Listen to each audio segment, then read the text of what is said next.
So let's take a second and talk about voting. What are some of the biggest barriers you see to voting in North Carolina? Yeah.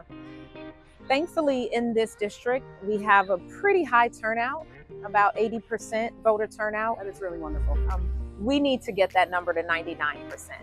It is unfortunate that so many people don't feel a civic responsibility to voting, and I think there's so much that can be done to foster that responsibility and accountability and just encourage people to be excited about voting. We need to start talking with our children much earlier about it so that it becomes part of being an adult. Beyond that, what I call, there's a bit of cheating going on. There's gerrymandering, moving rules around, moving lines around, and I think that it confuses people. Sorry to interrupt you. Can we talk about gerrymandering for a second? Because I don't think people really understand what that is. Yes.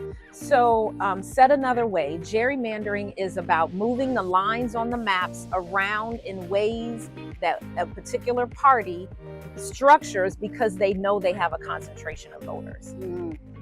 So it's moving the lines around so that politicians determine who gets elected by the lines that they draw on the map, instead of setting maps that are set by an independent commission and stay that way. And guess what? If we had 100% turnout, gerrymandering wouldn't have its impact because people would be coming out to vote.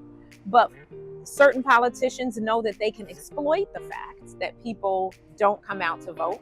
So they draw the lines in ways where they concentrate certain interests. And I think that's just unfair. This district is one where they have tried to move the lines around, and we just know that we can flip this district because people are coming out to vote.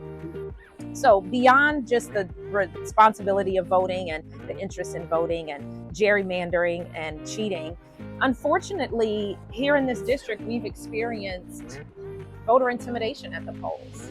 People who say, it is my right to go and vote, and they show up at the polls and they show up informed to vote their interests.